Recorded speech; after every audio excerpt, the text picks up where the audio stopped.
15 seconds. Words. Yeah, I don't like the choice of words. I'm not feeling the choice of words. Was it wrong? Yes. Have you ever told that to Carmen? No. Would you like to say that to Carmen now for your... I just said it. Well... All right, hey guys, welcome to Little Black Bird 91. Let me just say this now. Have you ever felt like you were in a relationship or a marriage where your partner has prioritized someone else more than they've prioritized you? Have you ever felt like, you know what, the loyalty lines that the person should owe you as their partner seems to be missing, skewed, gray, a bit murky? You know, you felt like that your partner is not really prioritizing you and not really putting you first ahead of this friend, this family member, this cousin, this uncle, this, you know, whatever. And they've put you almost on a back burner when it comes to this situation between, you know, them, yourself and the other party. If you have, then this is the video for you, because we're going to talk about this situation following Lover's Marriage DC reunion part 3. And I want to say this as a summary, okay, just to help you guys bring a solution very quickly. The reality of the situation, I'm looking at Clifton and as to why he put Carmen on a pedestal. Some of you are going to say, well, he fancies Carmen. Well, they've said they've never slept together. And yes, I do believe it feels a little bit too close for us who are outside looking in. But let's just take it as it is, right? They've never slept together. You know, he didn't pursue her really on the show on Ready to Love. Let's be honest, he didn't really. They stay pretty cool and neutral. But one of the reasons why this happens in relationships and in marriages is because there's a passivity in asserting boundaries. When there's passivity, it's because people are afraid that by setting a certain boundary, they're going to cause harm to a relationship that they have. Now, someone might say, well, it doesn't matter because I'm the priority. And you're absolutely right. You are the priority. But I want you to understand that the other person is thinking about bringing harm to the other party because they've incorrectly deciphered the relationship and the boundaries that come with it. When you are in passivity, you are afraid of making that mistake or causing harm. But when I institute my boundaries, I'm not causing harm. I may hurt you with the truth, but I'm not harming you. And by me saying that I'm harming you, it's already making me speak for you when I don't know that's going to be your response. Hurting someone and harming someone, two different things. We can hurt people with the truth, but we're not harming them, right? And so sometimes this passivity to not establish that boundary because we're afraid of losing that relationship causes us to actually begin to have a loss of grip on our actual relationship and marriage that we're actually in a union with that person with. So I really felt like with Clifton and Joy, that was something that was happening here. Now, the reason why I can say that is because we just saw that clip and you heard what he said. He hadn't actually told Carmen that she was wrong, even though he believed that she was wrong for how she said it. He didn't say she was wrong for what she said, by the way, because, again, Carmen had already discussed what she said with Joy. But he didn't like the way that she actually said it and the words that she actually used. He didn't like that, right? And because of that passivity, it's allowed for an infection to fester between his wife and his best friend. See, this is where leadership comes into as a man, that you institute firm boundaries to let your friend know that, hey, this is as far as you come, and your wife know, hey, this is as far as you come. Because this is my friend, this is you. I respect both of you. You're my priority, absolutely. But I don't want you talking reckless to her, and I don't want you talking reckless to her. Okay, and there's an important clip we're going to play in a second or two a little bit later on, which I believe encapsulates essentially what should have really been happened, what should have happened. I don't want to take anybody's side. What I will say is that what Joy says at the very end of this clip, and we'll see it in a few minutes, what she says about Carmen is quintessential. If you're the friend and you talk the wickedest and the baddest about the partner, right? It doesn't matter whether you told her or not, you told it to public. And in that sense, whether you're in a good place or not, unfortunately, telling them on camera, it's going to get back to her. Now, I totally agree that Carmen has already told Joy to her face, so Joy can't be surprised. And I also understand where Carmen's coming from. Don't now get vexed at me for telling the truth of what I've already told you. Joy's position is she's angry because she sees that she's spoken to her enemies. And when Carmen goes and speaks to the enemy about Joy, it does look bad. And actually, it is what we call structural integrity being compromised. The structure is the marriage, and the marriage is being compromised when the friend decides to take information that's a conversation between herself and Joy and takes it to an enemy who doesn't like you two. You go and have a chit chat, chinny wag, pelly wag. You, by inadvertently, you talking about the wife, you're talking about the husband. And if the husband doesn't realize that, then he's not realizing two have become one. We're going to break it all the way down in the rest of this video for you guys. And we're going to discuss a little bit more. But before we do, as always, you know, make sure you like, share, subscribe, click on that bell button for notification of the uploads. We appreciate you guys. Stay locked and stay loaded. And don't forget, we are here and we're doing coaching. And if you guys want some coaching as well and you feel like these videos are helping, click in the description box down below. I'll remind you guys at the end of this video as well. But let's get deep, because that's what we do. Deeper. Alrighty, so in regards to the situation right now, talking about the situation between a man and woman and, you know, opposite sex friends, these dynamics are always interesting, right? We have a husband and a wife, and the husband has a best friend that's the opposite sex. I have an opposite sex friend, and one of the things that we always say is that we know the rules. We know the rules of engagement. We know the rules that we live by, right? We don't call past a certain time.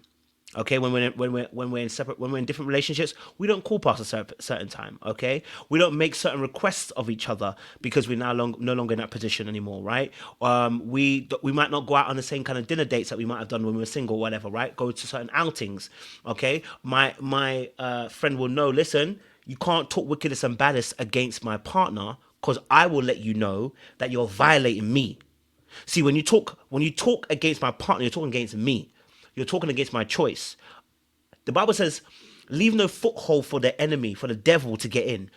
Well, no one could talk against my relationship. You understand what I'm saying to you? You can advise me. You can say, hey, have you considered this? But you can't talk wickedness and badness. If I was Clifton and my friend had gone out to talk, I would have a lot to say to Carmen, to her face. The problem is Clifton's passivity in this situation, and I don't think he thinks that Carmen did anything wrong, because he didn't say anything was wrong until he was pressed to say what was actually wrong, and he only spoke about what she said. He wasn't saying that she was wrong for he never said that she was wrong for what she said. She was wrong for how she said it. So he didn't disagree with it, right? Joy's issue is that she went to the enemy. I don't want you going to people that don't like my partner and discussing certain issues, because then you don't respect me. And that's why we're going to go to the clip, because in respecting me, you have to respect my partner. And that's essentially what Joy was trying to get at, that Carmen kind of missed. I understand where Carmen's coming from, but she missed it, right? And this is where Clifton has to step in and let her know, but he hasn't done it because of passivity, right? And indifference. And in indifference, you actually cause more harm. We all have opinions. What'd you say? Opinions like everybody got one? Well, I will But guess say what? this. Everybody don't need to will- hear your listen. opinion about me if I'm your friend. If you value him, Listen, what I will say. if you value. Now she's going to say it. If you value him, then you have to value me. Now Carmen lets her know, I do respect you and everything like that. But the reality is, even if Carmen does respect her, she's missed and violated a quintessential law here. The Bible says that two shall become one. Meaning whatever's done to the wife is actually done to the husband. Whatever's done to the husband is actually done to the wife. And so because the two have become one, the Bible says that the husband in Ephesians 5 treats the wife like he treats his body. So when you go off and you speak to someone that doesn't like either of them, really and truly, the people don't like either of them, let's be honest. Okay, and you speak about the wife. Of course, yes, you've had a conversation with Joy already. You've had a conversation with my wife already, right? But in reality, when you go and speak to them, and they have the opportunity now to speak on an issue that we personally spoke about, you have taken information from within the structure and taken it outside the organization to someone who can actually do harm with the information. That's the issue. And so in that instance, this is where Clifton needed to let Carmen know, not only are you wrong for how you said it, you are wrong for where the information also landed, because it questions the integrity of the structure of our relationship. Because now my wife is looking at you some type of way, and my enemies also too know that there is a shift between, there's a gap between me and my wife, because I'm not even supporting her on this issue. This is where Clifton has to be very careful, because this will start the cracks. See, your wife may not say something today, maybe not tomorrow, but she will always remember how she felt. And I always say this, that men, we have to be very, very careful. Women always remember how they feel. So even if the facts are, the feelings are still there. You get what I'm saying to you? Okay, we will do well to learn that. I'm telling you, I've learned the hard way for you. I don't want you to learn the way that I learned, okay? They always remember the feelings. So the feeling she's going to have right now is that she's unsupported, she's alone, and she's been left to do this by herself. And then she's going to feel like, hold on a minute, your friend who's meant to respect you and love you is not being checked by you. I'm having to check her. And it's not just about the friendship that Joy and Carmen are experiencing. Is about the fact that the behavior by Carmen is bringing into question the structural integrity of this relationship. When you're building something and something challenges the integrity of that building, there is a jeopardy that that building could potentially fall down and collapse. This marriage could fall down and collapse. Maybe not today, but you put enough things on it, enough pressure, the integrity will begin to falter. And so it's really important that the cornerstone of the building is well secure, and that we keep that cornerstone well secure so that when things hit it, the building is able to withstand. And so let's go a little bit further on, because whenever there's a threat, the threat must be neutralized. Let's play a little bit longer here, and then we'll go back. Like if you value him, I hear you. then that means you have to value me, at least respect me. And what I do respect you. No, you don't. Why? Now, maybe a question might have been asked is, okay, so why do you feel like I don't respect you? And I think Joy will probably reiterate the fact that if you do, and she does, because she asked her a question about, would you do this to Clifton, right? And actually, Carmen jiggy jaggers, like she does what Joy did when Clifton was asking her a question, and which is really interesting, right? So the question was really around, would you do this to Clifton? Would you take information that you and Clifton had as a conversation and take it outside if you didn't like him anymore, or you had a beef with him? And that's where Joy is kind of saying, hey, look, you say you respect me, but you don't, because you took information out to somewhere else, and you wouldn't have done it to Clifton. I think that's the point you're trying to drive home. Because if you did do it to Clifton, then we have to question whether you really are a friend to Clifton. And I guess Carmen's point is that, well, I'm not a friend to you. That's the whole point. But what Carmen's missing is it doesn't matter whether you're a friend to Joy or not. Once you talk about Joy, you are questioning the integrity of the relationship. And Clifton has to get it through his head that, hey, bro, I can support Clifton on the issues with Joy, but I'm going to tell him straight, listen, let me be honest with you and quite frank, sir, this is going to cause an issue because she's getting at your partner. Okay, let's just go back to, I want to go back to this clip here. I want to go to this, actually, let's let her ask the question. That you felt like I didn't have your back. Why didn't you tell me that? No. I called. Okay, hold on, sorry, wrong clip, guys, I apologize. Let me go to here. And I'm going to get a copyright if I don't. So let me get off that. I'm going to come back to it. I'm going to come back to that clip. But I want to get to this situation, because something is now a threat to the relationship. And like I said, I want to just focus quickly on Clifton again once more. That instituting boundaries are sometimes very difficult for people who have struggled in the past to do so, right? And when they have vested interest in the other party staying around. Carmen does a good business. She's good PR. She's good at all that kind of stuff, right? So I can understand why he wants to keep Carmen around. He's helping with the beard oil, et cetera, right? If I take it for what it is, face value. And so it's difficult to kind of question her. But it tells me where your priorities are, and it tells me where your heart lies when you can't let the person know that when you can't realize there's a threat at your relationship. And at that point, you're going to fail to protect your relationship and your partner if you can't spot the threat. And the threat doesn't have to be Carmen, it's Carmen's behavior. So we have to deduce the two. We can separate the two. It's Carmen's behavior. It doesn't have to be Carmen. Carmen overall could be a great person, but has made a mistake in the way she handled it. They asked Clifton, had he told Carmen that she's wrong? And he said no, he hadn't told her. Why? Right? If you think she's wrong, why? But let's just go to this clip I wanted to bring up to the table. At some point, do you feel like you're going to have to choose between Joy and Carmen? I think right now that it is a miscommunication error, and I think that eventually, And listen, it may be a miscommunication error. I'm not going to lie to you. It may be a miscommunication error. It might be that particular way. But the reality of the situation is, even so, you're leaving your partner spare. It feels like you're leaving a partner spare when you're not realizing that certain information has gone out your camp.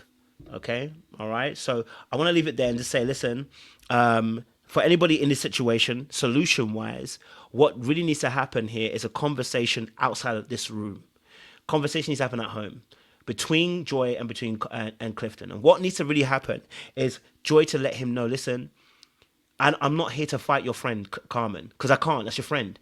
And if I make you lose her friendship, you're going to resent me. You understand? Until you come to the light. What I do want you to understand is that she took information outside the camp. That is a conversation between me and her, but still, I'm a reflection of you. Right? See, women have to get smart with us men. You have to understand how men have an ego. You have to play with a man's ego, and that's how you get him on side. You let him know, listen, hey, look, look, you're here to protect me, and you're covering me. And I felt a little bit exposed in that moment because she's taking information that me and her had a discussion. She's taking it outside to the other side of the camp. Now, hey, look, it affects me, but it affects both of us. Because if I look bad, right, then we both look bad, right? Because I'm meant to be a reflection of you, right? You got to get that man's ego spiked up. Let him know that, listen, hey, I'm with you. I'm on your side. We're a team. And I'm not telling you to get rid of Carmen, but I'm telling you, listen, what she's done, it's a problem. And it hurt me that, that I thought she was a friend and she did this to me, right? So we got to be very careful how we tread with that, because a friend, when someone's got a friend, man or woman, and we try to get them out of the picture, it always sets off bombs. So just be very careful of that situation. But again, if you guys like the conversation, like the talk, like this, please do reach out to me, email me, and we will. I say email me, but you can just click on the calendar and it will put you straight through and book yourself in for a session if you want. Couples are welcome, married, single, divorced, whatever you are. Doesn't matter. Carmen will try to help as best as possible. Now, it's not free, but you can pay whatever you feel the service is actually worth. And that's my promise, my guarantee. I appreciate you guys. Stay locked and loaded. We'll see you again very